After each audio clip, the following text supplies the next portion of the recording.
What's good, sexy? So we're back for some more Fae content. Of course, this is your boy Tacho, and today we're actually going to do something that we ain't done in a hot minute over on this channel. So we're going to be doing an offense showcase for Aether raids, and the reason why I felt like doing one of these after so long is because we got the safety fence, and I already did a video talking about how the safety fence may affect defense teams, but we haven't done the same for offense, right? And I do think the fence is a pretty huge game changer for offense, so we're going to go ahead and show off why that is today. Now, the team that I'm running here is going to be a hit-and-run team with Legendary Sigurd and Legendary Claude. Pretty badass duo here, and we are going to demonstrate why that is. So we're just going to start by breaking some of these offensive or obstacles that this guy has put. This was actually the way that you would beat teams like this before. Hit-and-run teams versus cav lines didn't really go well because they could stack a bunch of obstacles on the front row, and it makes it hard for you to approach on turn 1.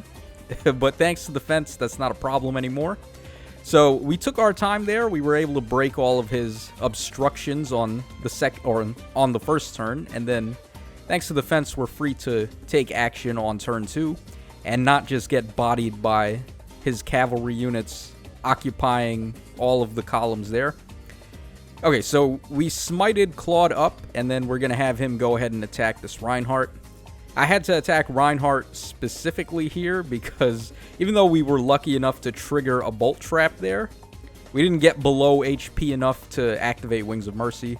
So I just had to pick one of his units to attack that would actually be able to do some damage to Claude. Okay, so we go for the attack there on Mirabilis, and we're going to inflict gravity on a whole bunch of dudes.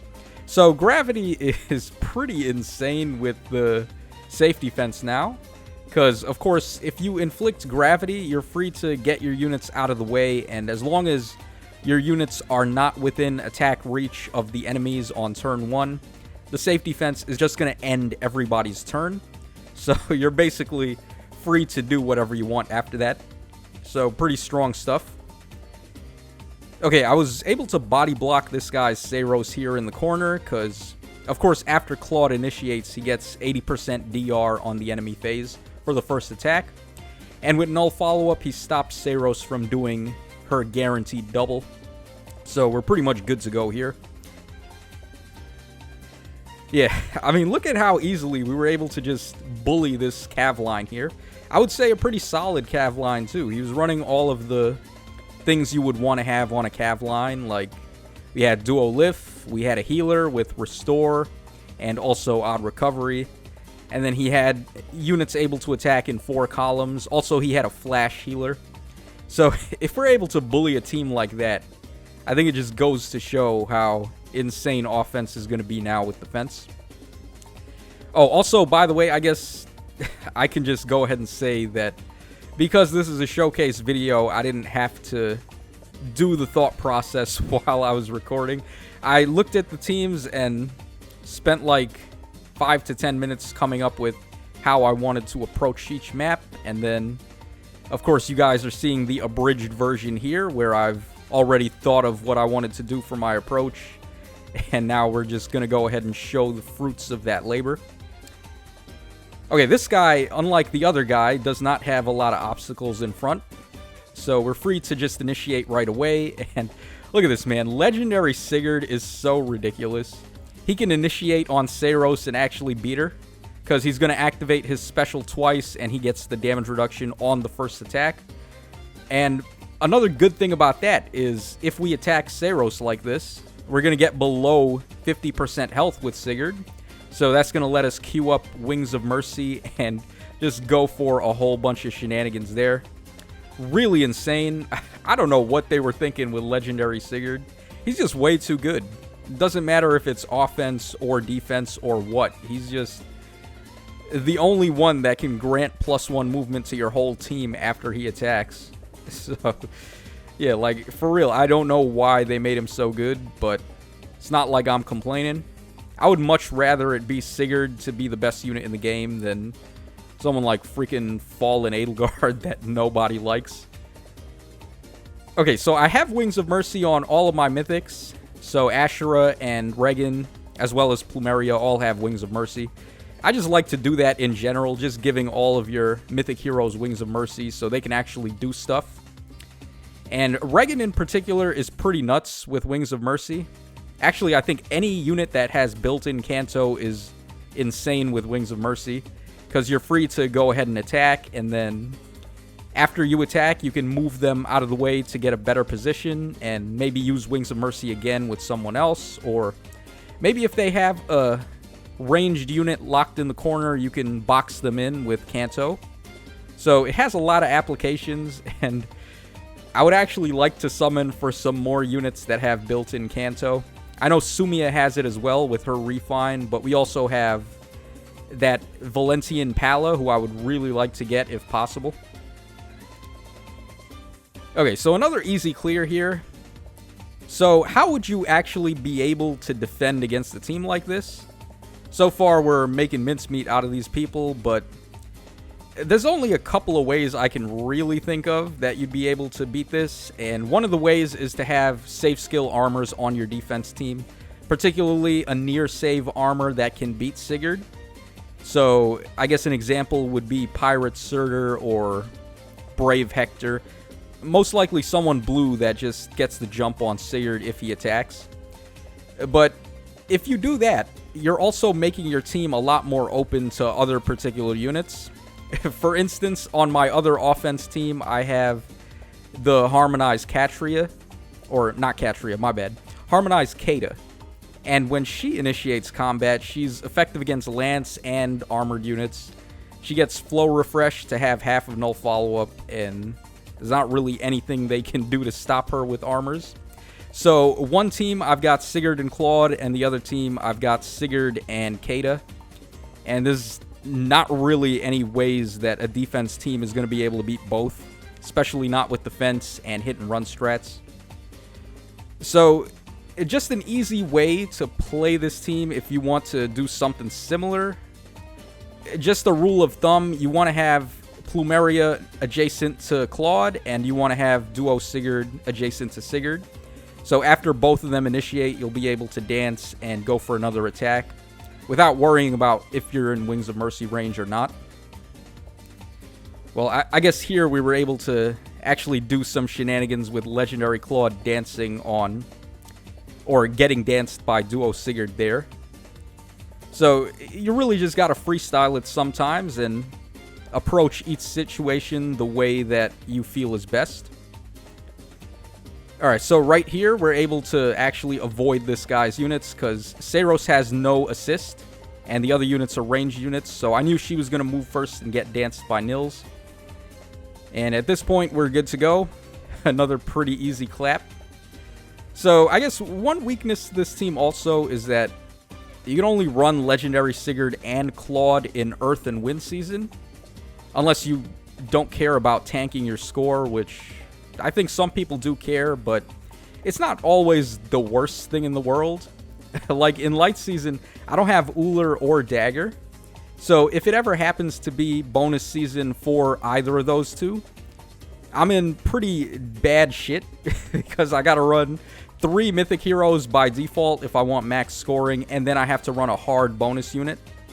So in situations like that, I just forego the bonus unit entirely and just run 2 units for offense and 3 mythics, because otherwise it's just going to be way too hard to win the fights now with how ridiculous defense teams are getting.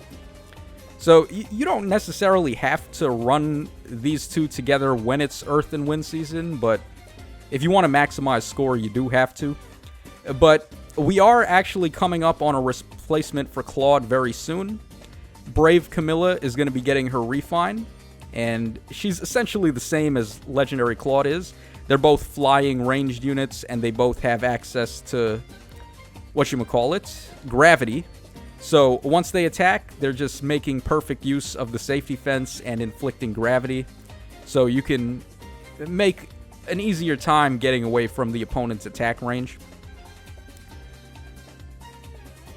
Okay, so right here, we're just going to break that final pot and go for the KO with Claude.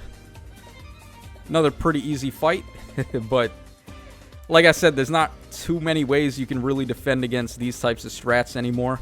This is the team that I've been running mainly for offense, and then if it just so happens that the enemy has safe skill armors, I'll run the Kata team instead. But I have not run a single bait team ever since we got access to the fence, and it's pretty easy to see why. I've always felt that hit and run was the best style of play, because it's not always going to be possible to bait the enemies if they're overlapping ranges with a bunch of units that really cover each other well.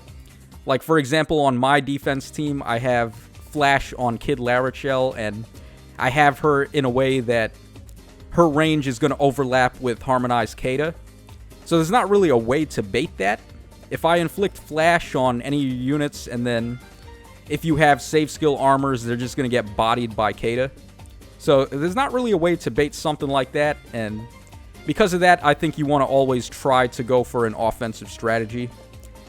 But surprisingly, I see very few people actually running offensive strats when I watch defensive replays. I guess people are just more comfortable playing bait styles than offensive ones.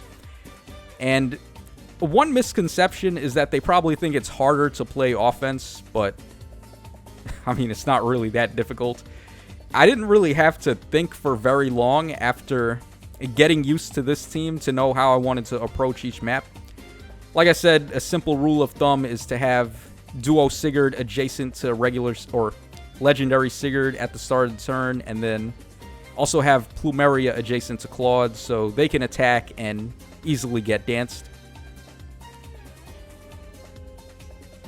Okay, we go for quick clap on Reinhardt there, and we're going to be able to dance Claude again with Plumeria.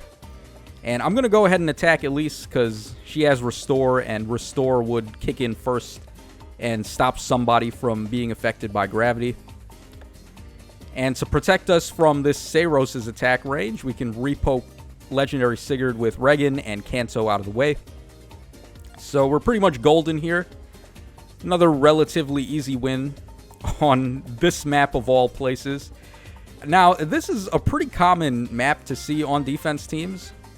And because of this, I actually think I'm running the safety fence in the wrong spot. It'd probably be better to have it in slot 1 as opposed to slot 6. But it doesn't really matter that much. I guess as long as you don't have the safety fence in slot 3 or 4, you should be fine, because those are just way too obvious to put it.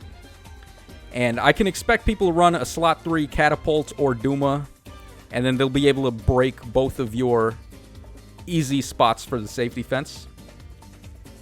So having the safety fence in slot 1 or 6, I think, is the best, because I don't think anyone's really going to run a Catapult in those slots. They don't really gain much benefit from it. So if you want your fence to be safe, those are definitely the places to put it. Alright, this is a little bit of an awkward situation, but we're just going to smite Plumeria and body block this Mirabilis with Sigurd here. And there's not really much that can go wrong. It's not like Mirabilis can double me. So another pretty easy win. Let me know in the comments section down below how you guys have been playing your offense teams now that we have access to the fence. And I'm expecting a lot of people to be playing hit and run styles like this, or one-turn kill strats, or whatever you want to call it. It's real easy to do once you get the hang of it, which doesn't take very long at all. And the fence makes it relatively foolproof to beat. So that's all for today's video. This is your boy Tacho signing out. Thanks so much for watching, guys, and I will catch y'all again on the flip side.